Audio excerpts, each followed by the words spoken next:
Well, good morning. It is my pleasure to be able to introduce Dr. Ann Washofsky as our presenter today. I think most of you know Ann, but I want to give you a little bit of her background, and it's quite interesting. So Ann started out um, with her bachelor's degree from George Washington University with uh, inter international affairs with a concentration in global health. But while she was there, she also worked with EMT as an EMT and did other first responder kind of work. After leaving George Washington, she became employed at Children's National, where she worked for several years um, as first a physician extender and then as an asthma educator and a program administrator. Um, After leaving Children's National, she then went on to Alabama College of Osteopathic Medicine, where she earned her DO degree. And while she was there, she did many things and has always been incredibly active wherever she's been and has had an impact. She then came and distinguished herself here as one of our pediatric residents and is now one of our newest faculty members. So I'm grateful that Ann's presenting today. She's our chief resident in pediatrics and will be practicing medicine both in the outpatient general pediatric clinic as well as the hospital service. So with that said, I'll turn it over to Ann for her grand rounds today. Thank you, Dr. Keys. So I'm happy to talk this morning. We're going to be talking about finding the line between advocacy or abuse as it relates to medical child abuse in the pediatric population. So I have no relevant disclosures for today. So medical child abuse, which many people often refer to as Munchausen by proxy, is in the grand scheme of medicine a relatively new phenomenon. I think one of the most challenging parts is that as physicians, and particularly as pediatricians, we are naturally inclined to trust what the caregivers of our patients tell us. Well, what happens when these concerns start seeming excessive? What about when the demands for testing or treatment push our comfort level? How do we tell the staunch parent advocate for medical child abuse? So we're going to look into that today, and the objectives of the presentation are to review the history of medical child abuse, including its controversial representation in the media, define the terminology of medical child abuse, review diagnostic criteria and warning signs of medical child abuse, discuss treatment and management for patients affected by medical child abuse, discuss the possible mimics, and we'll get into a case scenario. So before we get too far into this, I'd like to start with a case, and this was a case report that was published back in 2000. As we move forward through the presentation, I'd like you to keep this case in mind. What are your thoughts and concerns, if any? So you have a 6-year-old boy who is seen in the physician's office for possible pneumonia. According to his mother, the child had been coughing and wheezing for the past 6 days. And in addition, mom said that he had a temperature to 103.9, decreased oral intake for the last 3 days, and decreased urine output for 2 days. Mom had been treating him at home with albuterol nebulizers and antibiotics for 3 days. And then over the last 24 hours, he developed nausea, vomiting, and diarrhea. And a sibling in the house had been diagnosed with bronchitis. The child's past medical history included neurofibromatosis, asthma, seizure disorder, ADHD, and pneumonia. The child had a prior workup for hyperglycemia that all came back negative, and he's currently on methylphenidate, albuterol, and amoxicillin. No known allergies. Mom's history is significant for neurofibromatosis and insulin-dependent diabetes. There's also a family history of asthma. He lives with his parents and one sister. The rest of his social history is not contributory, and he's up to date on his shots. So when he presented to this team that did this case report, they noted that he was well-nourished and well-developed, but he was lethargic and ill-appearing, and he was uncooperative and somnolent during the initial exam. His temperature was 96.5, pulse of 129, blood pressure 116/56, and respiratory rate 28. His eyes had a disconjugate gaze, but the rest of his HENT exam was normal. His cardiovascular exam was normal and his lungs were clear, so no wheezing noted. And then his neurological exam was difficult because of his lethargy, but he was moving all extremities, and he did have multiple cafe au lait areas and was extremely diaphoretic. So they did a workup on him. He had a white count of 16.2, sodium of 140, chloride 106, potassium 2.3, CO2 of 20, and a normal BUN and creatinine. but his glucose was 31. And then due to his mental status, they did CT his head, which was normal. So the child was admitted for further evaluation. So again, as we go through just thinking about this case, seems like something that could really realistically come into us, and whether you see or think that there are any red flags throughout it. So just briefly, I'd like to go over the history of Munchausen's by proxy. So to start with, before we could have a by proxy, there had to be a Munchausen.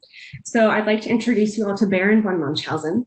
The Baron was an 18th century mercenary who served with the Russians in their war against the Turks. And when the Baron returned home, he would tell these grandiose accountings of war stories to his buddies, including a Rudolf Rask, who eventually moved to England and published Baron Munchausen's narrative of his marvelous travels and campaigns in Russia.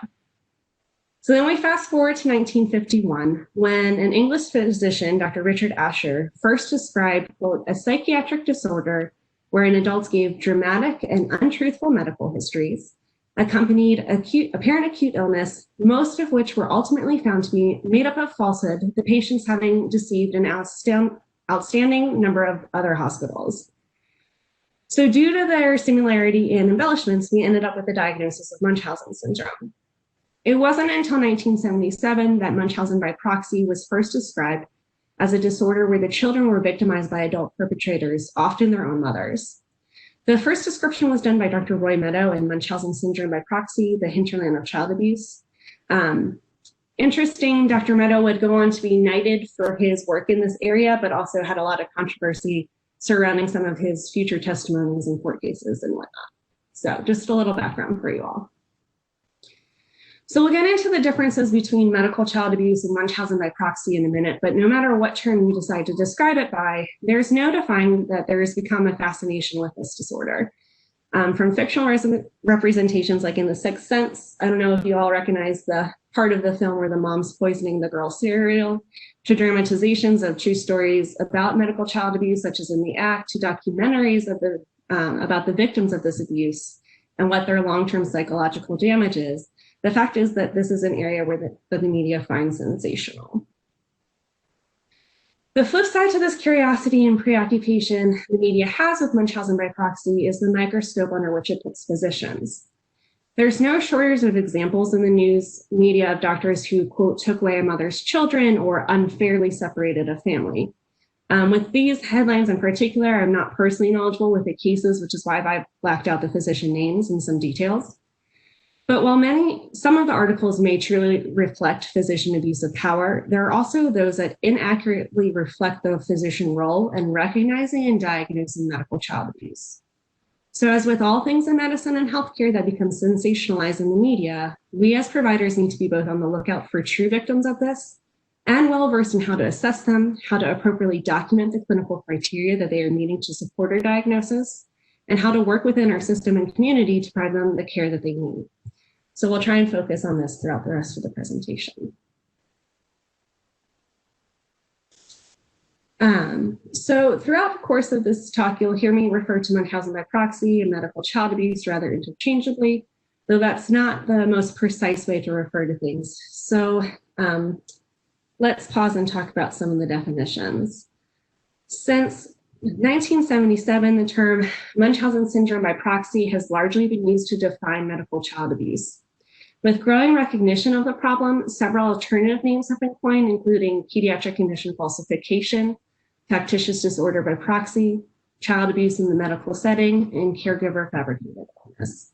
So lots of different names, all more or less trying to describe the same thing. So Rosenberg performed one of the major studies on this topic and described Munchausen syndrome by proxy in 1987 as follows. Illness in a child which is simulated and or produced by some in loco parentis, or someone acting in the place of the parent, presentation of the child for medical assessment and care, usually persistently, often resulting in multiple medical procedures, denial of knowledge by the perpetrator, and then the acute symptoms abate with separation from the perpetrator. So what we know as Munchausen syndrome by proxy is now called in the DSM-5 factitious disorder imposed by another. The current diagnostic criteria don't vary that much from those that existed when the diagnosis was first described, but just to go over the current criteria.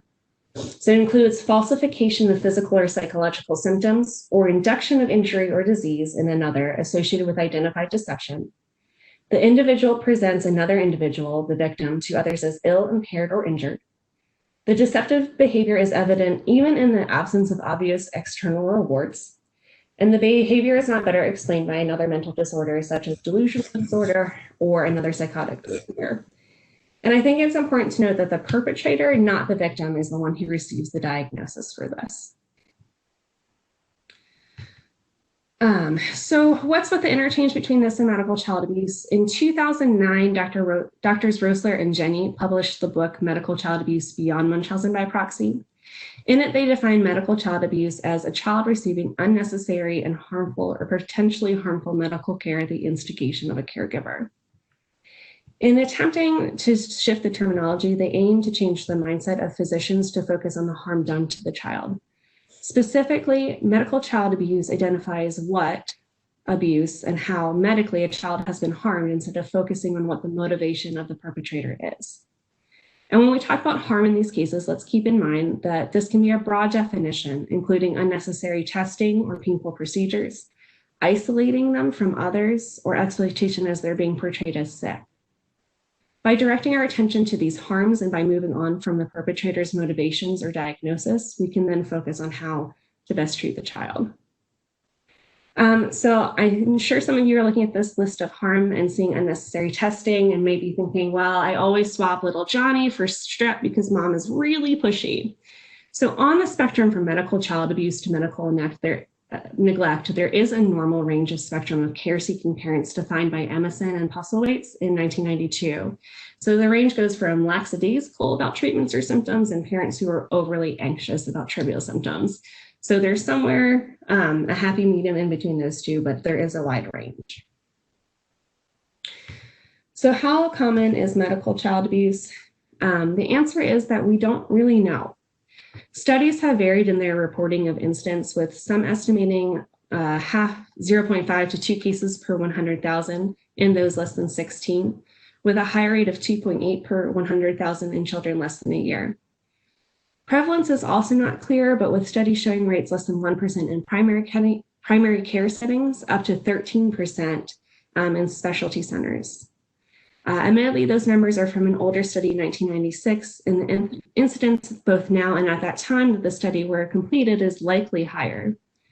Many less severe cases will go unrecognized or unreported, and overall, we tend to have a bias towards having a high threshold for consideration of this diagnosis because we apparently want to and do trust what our parents are telling us. So overall, males and females are affected equally, with the exception of when the father is the perpetrator, in which case the male to female ratio increases to 21:7. It's not surprising to note that younger children are more likely to be the victims of medical child abuse, with an average age at diagnosis of 14 months to about 2.7 years. And one study was actually hypothesized that up to 10% of SIDS cases are manifestations of medical child abuse. And it's estimated overall that 3/4 of all cases are diagnosed by age 6.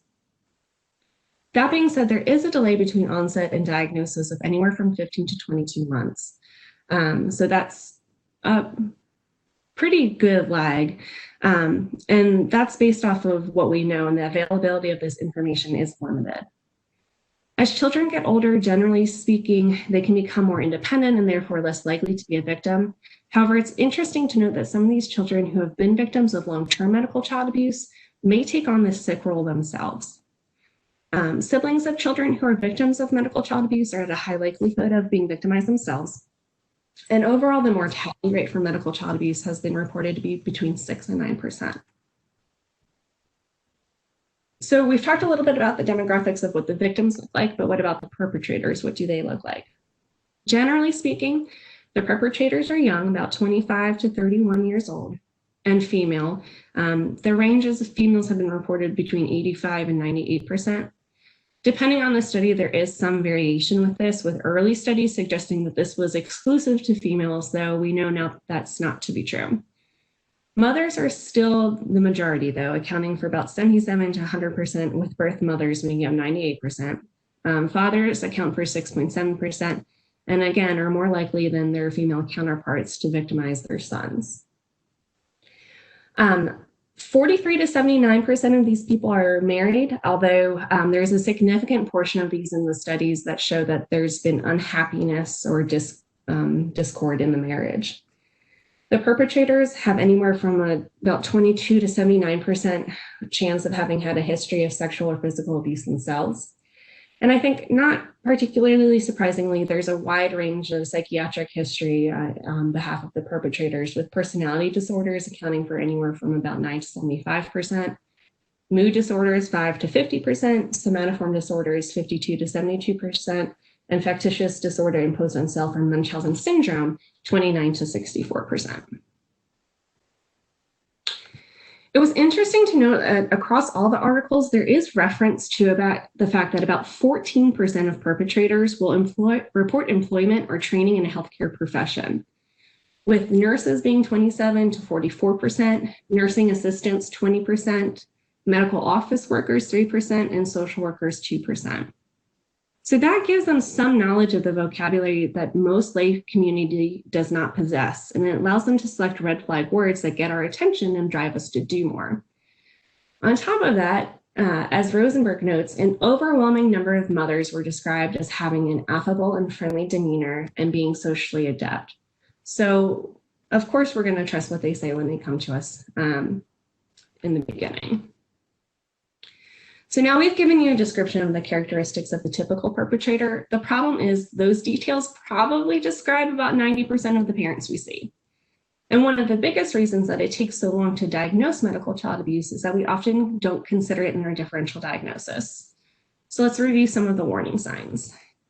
So 1, an unusual clinical presentation, findings that are inconsistent, or reported health problems that haven't been verified. We discussed that parents usually, at least initially, appear to be affable and very attentive, if not overly so, to their child to the point of not leaving them. Again, we saw that not infrequently perpetrators will have some healthcare background or have done enough online research to use medical jargon. Fragmented care is another warning sign. It's obviously okay to seek second opinions, but children who have seen multiple specialists in multiple facilities and just none of them can figure it out, or if the perpetrator attempts to play providers off each other in the course of care. This hasn't been mentioned as much in the literature up to date, but as social media fundraising campaigns become more popular, overuse of social media and exploiting the patient's illness should be considered, particularly if it indicates motivations such as media attention or financial gain through fundraising. And then finally, if their response to treatment is a surprise, meaning a standard intervention that should have worked doesn't, or they have a relapse of infection while on inappropriate antibiotic, etc., medical child abuse may be a consideration. Okay, so now we know who, at least demographically, to look for both victims and perpetrators and warning signs, behaviors. But what do the patients look like in terms of their symptoms? The answer is pretty much anything. There is no common presentation. So the list above is an adaptation of a table from Sheridan's 2003 review, and I've listed them in order of most to least common. One of the things that strikes me about this list is that it's not even all encompassing. The above list reflects the most commonly reported presenting symptoms for children who died. The list of reported symptoms for all medical child abuse victims from the same review is about 2.5 to 3 times as long. So it's really impossible to say what they commonly look like and how they're going to present to you. So fevers and vomiting, anyone who's seen Ferris Bueller's Day Off knows that that's not that hard to at least fake.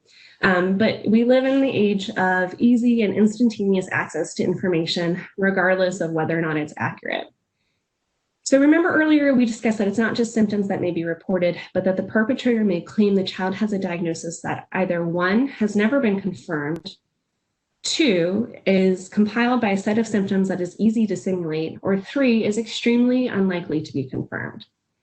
So the list here was used as examples of some of the diagnoses they had seen given a presentation at Rady Children's Hospital. And they noted that in some of their medical child abuse cases, they've seen these reported with increasing frequency more recently. Another thing that seems to have increased alongside the growth of the internet is the survival of medically complex children who previously would have not likely survived in infancy or early childhood.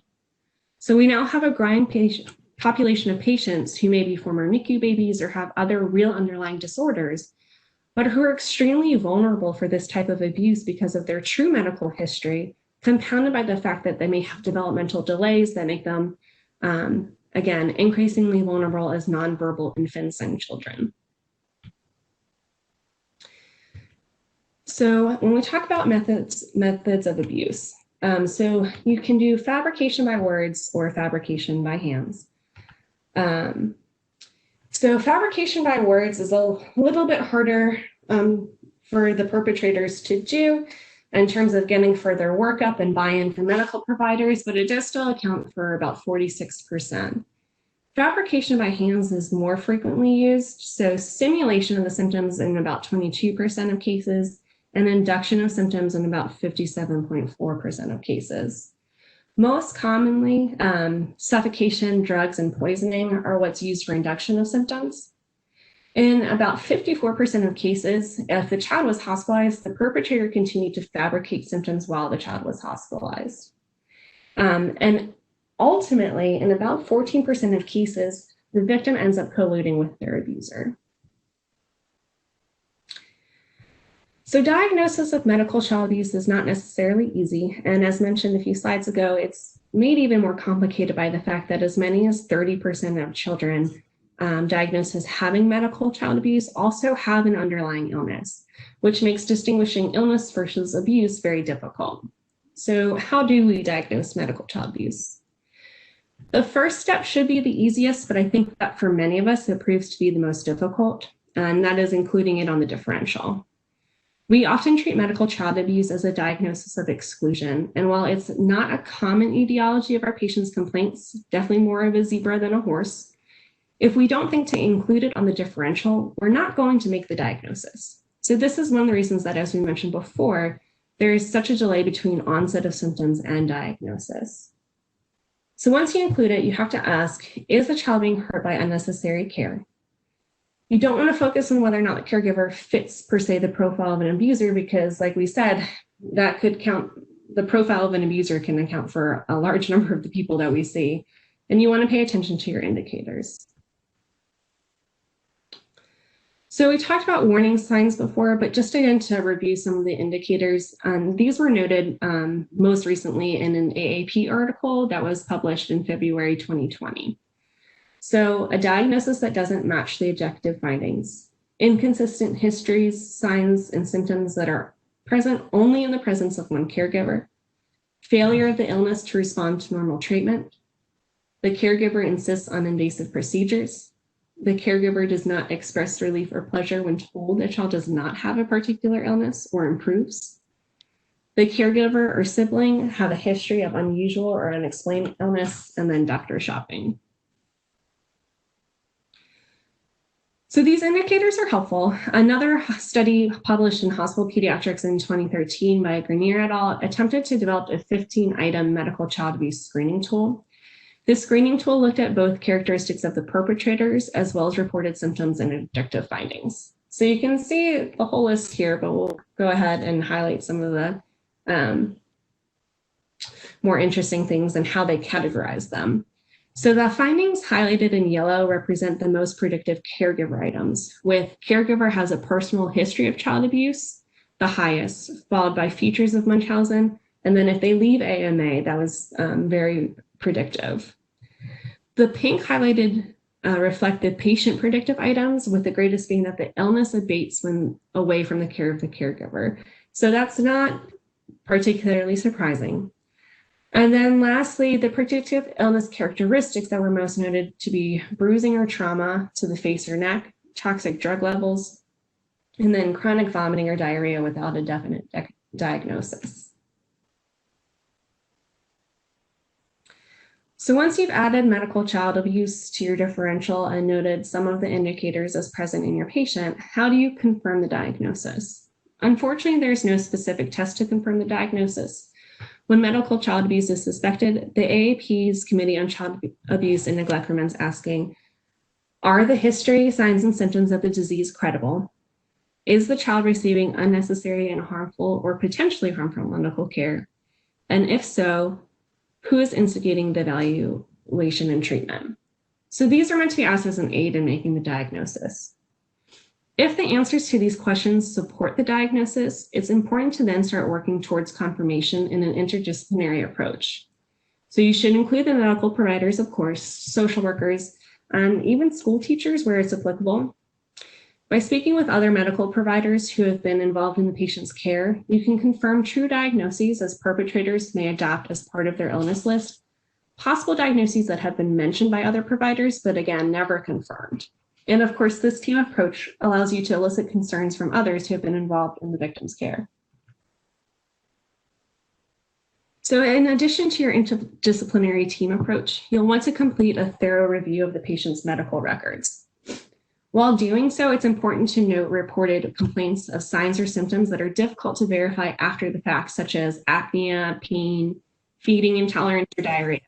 And again, keep in mind how many of our patients present to the hospital or to your office with these specific complaints. So you can compare reported symptoms and illnesses to other objective test findings, visit documentation, or therapies. In particular, noting the patient's expected versus actual response to medications can provide some insight.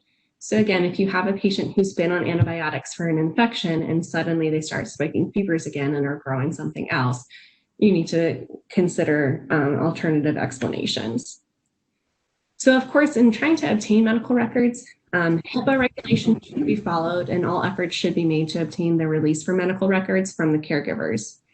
However, it is important to note that in this case, if you are unable to do so, and this is from the Jenny article in 2020, a medical provider who in good faith believes that disclosure of protected health information is necessary to prevent or lessen a serious or imminent threat to the health or safety of any patient may do so under HIPAA regulations. So it's, of course, you want parent buy-in, but if they're resisting and you have true concern, you are within your rights to work with other providers in terms of obtaining medical records. So there is some testing that you can do, specifically checking for drug levels, whether too high or too low. While more limited, there are a few tests that can be completed to test for other common medications, for example, using mass spectrometry for polyethylene glycol for constipation. So as we all know, the key with any patient in whom you're concerned about abuse is good documentation. Due to the complexity of medical child abuse cases, having a structured tool such as the one above from the Carilion article that was recently published earlier this year can help organize the details of your patient, thus making it easier for others to both review and comprehend the extent of information involved. Because we have to keep in mind that, again, these children will have seen multiple providers, possibly at multiple institutions.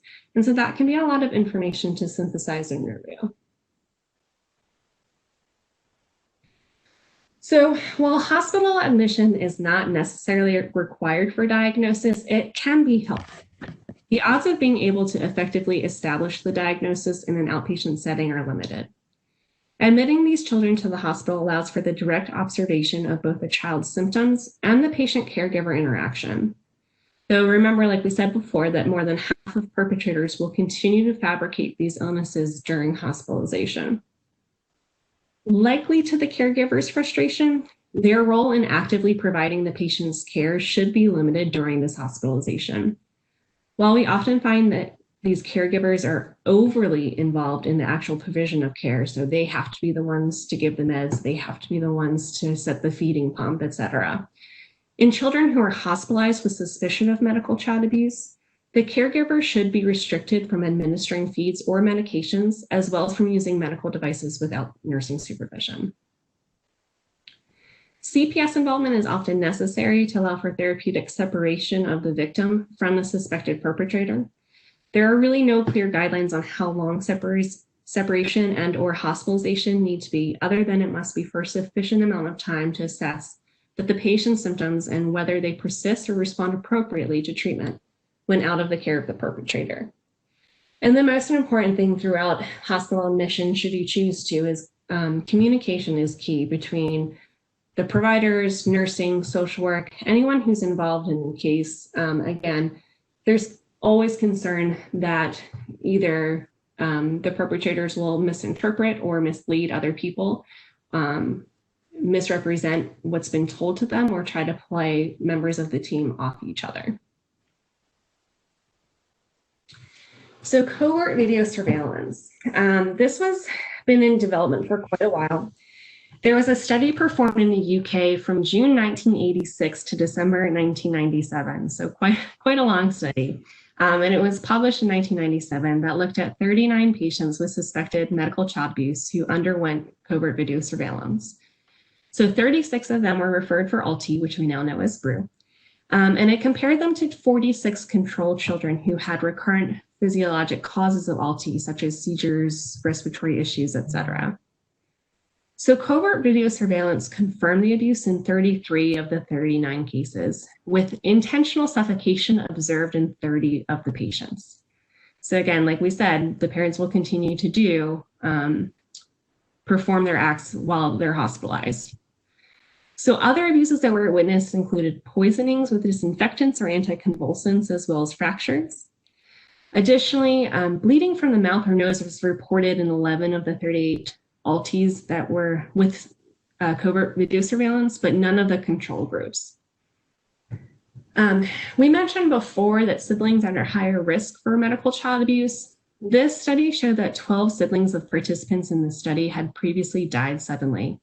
11 of those had been ruled as SIDS, but after completion of this study or completion of the surveillance, 4 of the parents admitted to suffocating 8 of the siblings. An additional sibling who had died of rotavirus was later revealed to be salt poisoning. So Children's Hospital of Atlanta actually added facilities to allow for covert video surveillance of suspected medical child abuse in 1993. From 93 to 97, 41 patients were monitored using the system. In 2000, they published their results with the findings from their recordings being required to make the diagnosis in 56% of the confirmed cases. But it also did allow for the parents to be cleared from suspicion in 4 of the cases. So the study did conclude that covert video surveillance is the gold standard for confirmation of medical child abuse, but they did note the continued ethical concerns that come with the practice. So privacy rights, concerns for entrapment have all been cited as issues that warrant further discussion. But overall, it is felt that the decision to use covert video surveillance, if made by a multidisciplinary team who has weighed the potential risks of continued delay in diagnosis are greater than the privacy concerns, make it a useful and appropriate tool. So once the diagnosis has been made, the conversation with the caregiver perpetrator must happen. So in the 2010 article by Jenny and Rossler, they dubbed this the informing session and outlined the following goals. So 1, to detail the current medical condition of the child, being factual based and very objective, not subjective. 2, to dispel any false claims of alternative medical conditions. So whether this is the parents report a diagnosis that has never been confirmed and is not accurate, to express concerns about the caregiver's distorted perception of the child's health, and then to focus on a path forward towards the normalization of the child's medical condition. It's important to pay attention to the perpetrator's reaction during this conversation.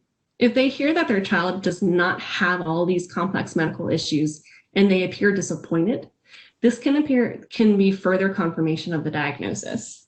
And even if they accept the news, they still have to be closely watched to make sure that they are adherent to whatever future plans or that they don't elope with the child.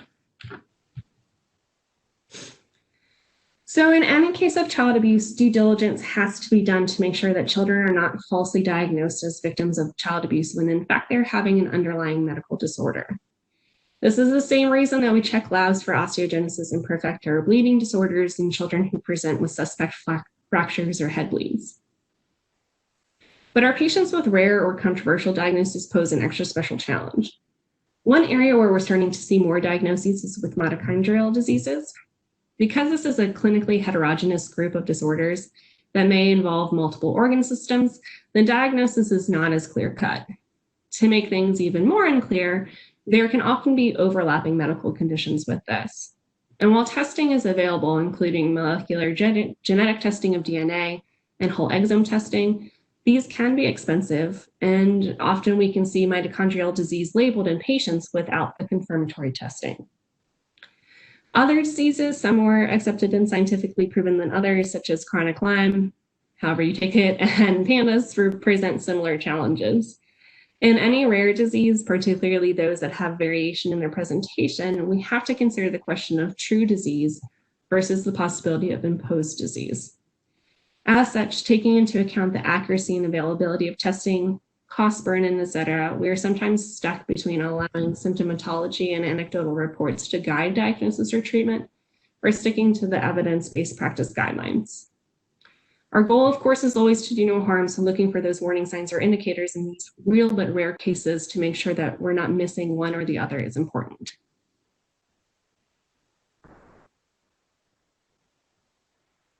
So in terms of outcomes, follow-up information on the victims of medical child abuse is fairly limited. And the information here is gathered largely from Sheridan's study in 2003 and Rosenberg in 1987. Both studies agreed that all of the victims suffered at least short-term harm. It was interesting to note that in Rosenberg's study that 75% of the harm was due to perpetrator and medical staff combined, but 25% was due to medical staff alone. And this is related to procedures and investigations in cases where the perpetrators acted by fabrication with words, and we performed additional studies, invasive or not, to try and delineate whether or not these complaints were true. Again, with some slight variation depending on the study, about 8% had long-term or permanent disability.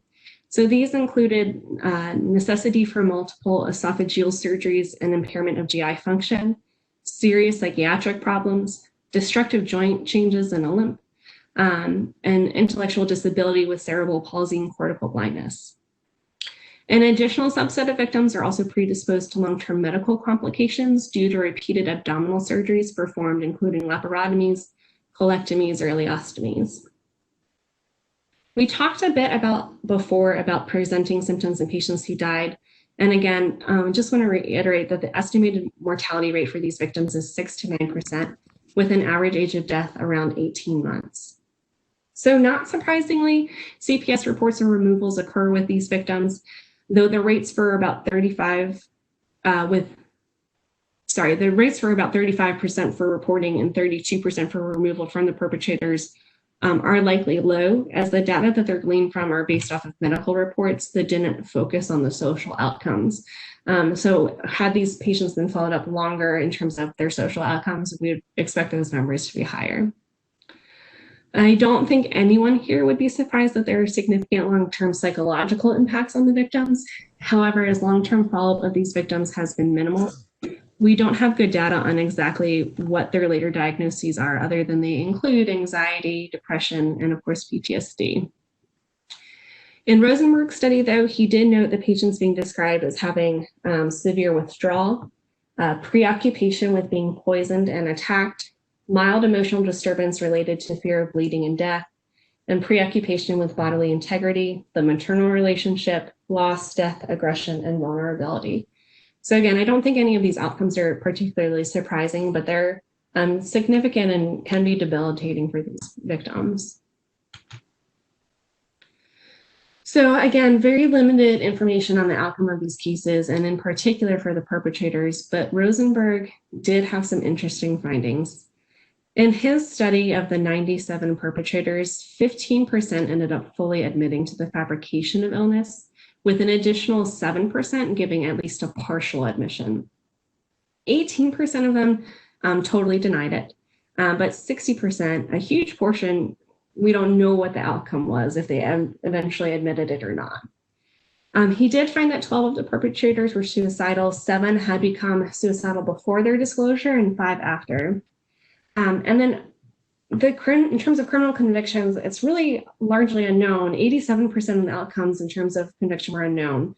We do know that 8% were convicted and 5% were not convicted, but again, still leaves a lot to be followed up on in future studies, hopefully.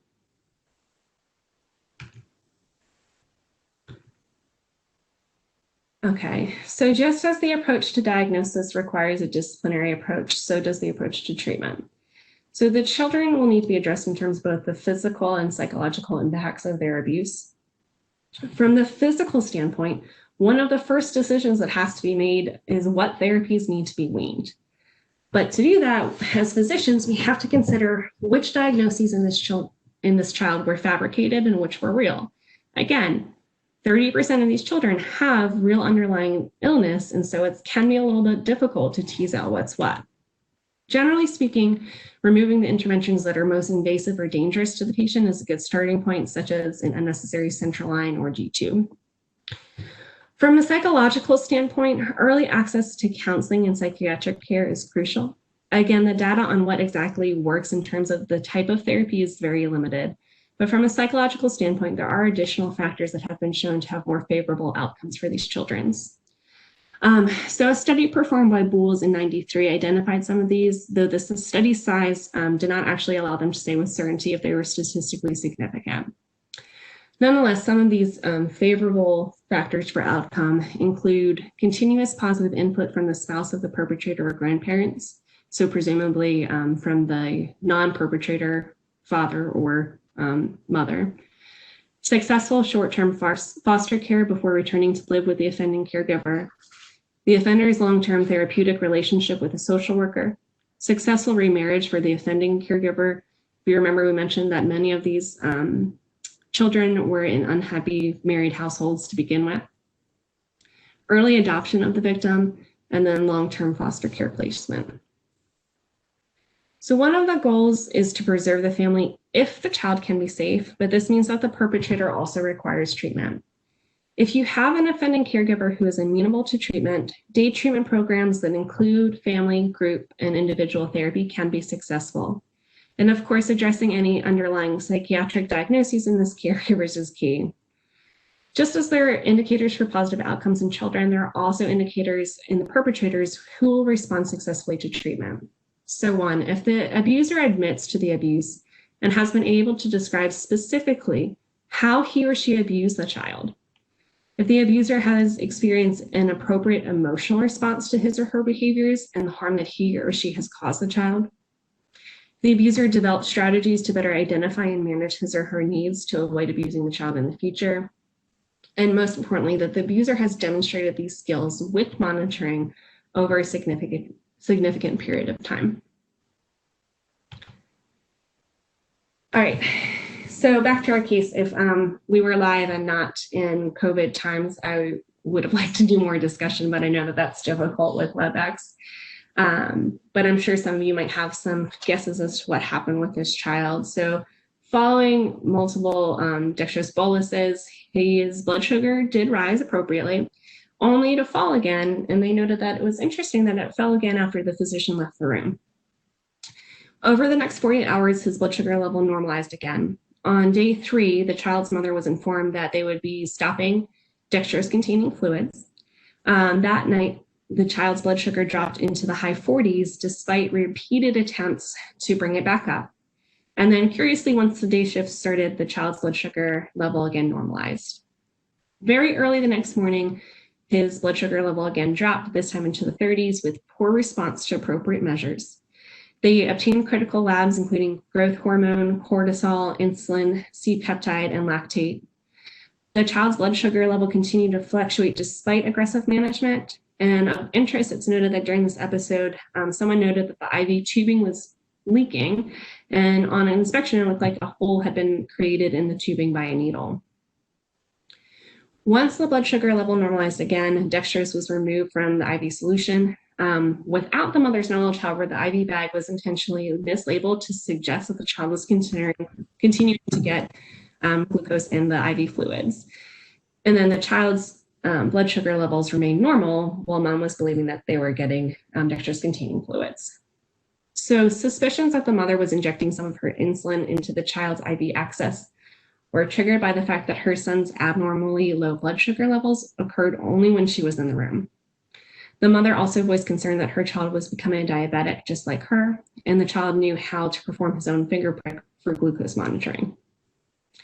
Behavioral aberrations on the part of the mother were noted, as evidenced by her remaining curled up in a fetal position on the parent's bed during her child's most severe hypoglycemic episodes. So on day 5 of the admission, mom was removed from the room and the child's blood sugar remained normal.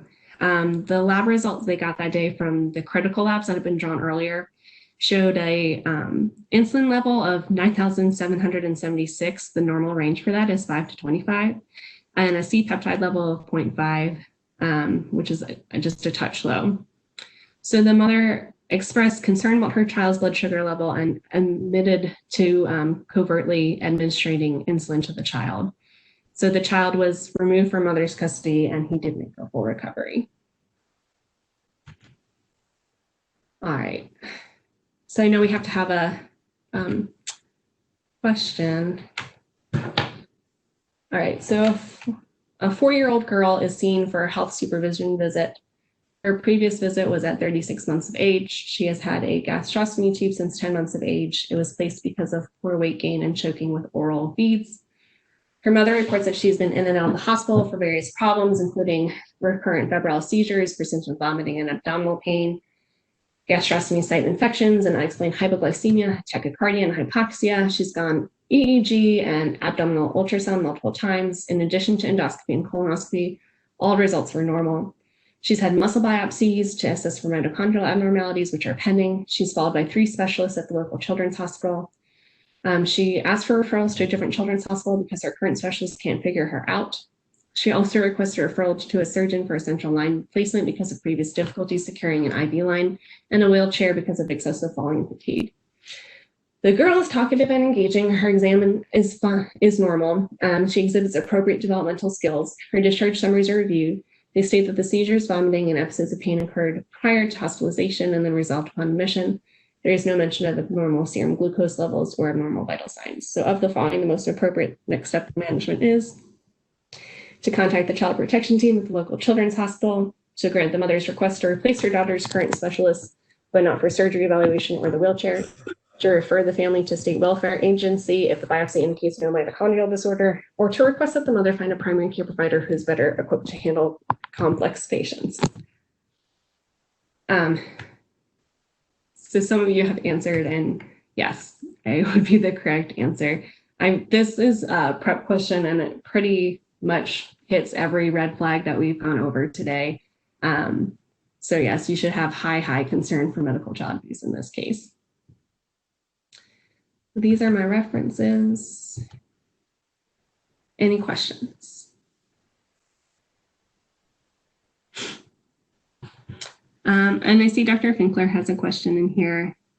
He asked, did you read anything about the potential legal issues surrounding covert video use in the hospital? I would imagine that there would be some drama about non-consented recording.